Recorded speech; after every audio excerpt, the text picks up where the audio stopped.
नमस्कार मेरे प्रिय भक्तों। ओम नमो भगवते वासुदेवाय नमः। माँ लक्ष्मी और भगवान श्री हरि विष्णु की कृपा आप और आपके परिवार पर हमेशा बनी रहे। आज हम सुनाने जा रहे हैं कार्तिक मास महात्म्य कथा अध्याय 16।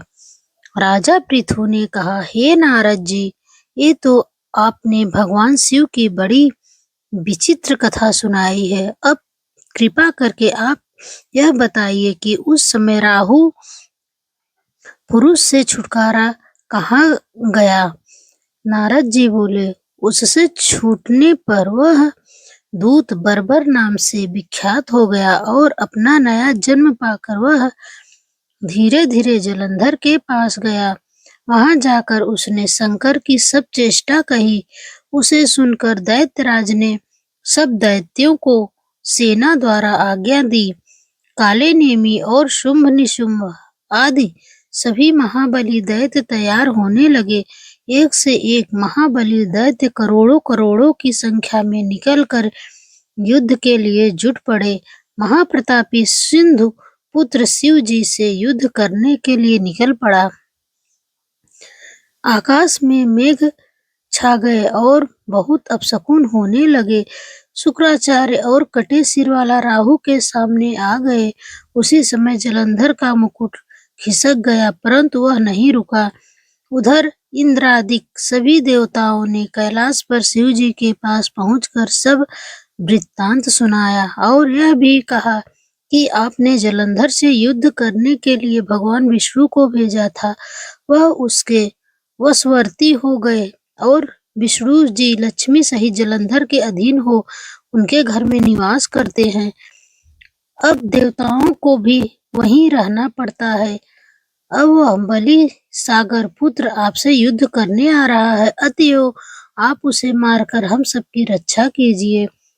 यह सुनकर शंकर जी ने भगवान विष्णु को बुलाकर पूछा, हे ऋषिकेश, युद्ध में आपने जलंधर का संहार क्यों नहीं किया और वैकुंठ छोड़ आप उसके घर में कैसे चले गए? यह सुनकर विष्णु ने हाथ जोड़कर नम्रता पूर्वक भगवान शंकर से कहा, उसे आपका अंशी और लक्ष्मी का भ्राता होने की कारण ही मैंने नहीं मारा है। यह बड़ा वीर और देवताओं से अजय है। इसी पर मुग्ध होकर उसके घर में निवास करने लगा हूँ। विष्णु जी के इन वचनों को सुनकर शंकर जी हंस पड़े। उन्होंने कहा, हे विष्णु, आप यह क्या कहते हैं? मैं उस दैत्य जलंधर को अवश्य मारूंगा। अब आप सभी देवता जलंधर को मेरे द्वारा ही मारा गया जान अपने स्थान को जाइए। जब शंकर जी ने ऐसा कहा तो सब देवता संदेह रहित होकर अपने स्थान को चले गए। उसी समय पराक्रमी जलंधर अपनी विशाल सेना के साथ पर्वत के समीप आग कैलाश को घोर सिंहनाद करने लगा। दैत्यों के नाद और कोलाहल को सुनकर शिव जी ने नंदी आदि गणों से उससे युद्ध करने की आज्ञा प्रदान की। कैलाश के समीप भीषण युद्ध होने लगा। दैत्य अनेकों प्रकार के वस्त्र अस्त्र बरसाने लगे। भेरी, मृदंग, शंख और वीरों तथा हाथी, घोड़ों और रथों के शब्दों से शाब्दित हो पृथ्वी कांपने लगी। युद्ध में कट कर मरे हुए हाथी, घोड़े और पैदल का पहाड़ लग गया। रक्त मांस का कीचड़ उत्पन्न हो गया। दैत्यों के आचार्य शुक्र जी अपनी मृत संजीवनी विद्या से सब दैत्यों को जिलाने लगे। यह देखकर शिव जी के गण व्याकुल हो गए और उनके पास जाकर सारा वृत्तांत सुनाया। उसे सुनकर भगवान रुद्र के क्रोध की सीमा न रही। फिर तो उस समय उनके मुख से एक बड़ी भयंकर कृत्या उत्पन्न हुई, जिसकी दोनों जंघाएं ताल वृक्ष के समान थी।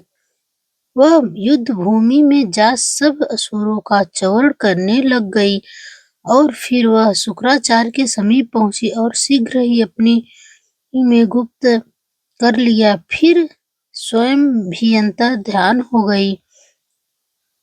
शुक्राचार्य के गुप्त हो जाने से दैत्यों का मुख मलिन पड़ गया और वे युद्ध भूमि को छोड़ भागे। इस पर शुंभ निशुंभ और कालनेमी आदि सेनापतियों ने भागते हुए वीरों को रोका।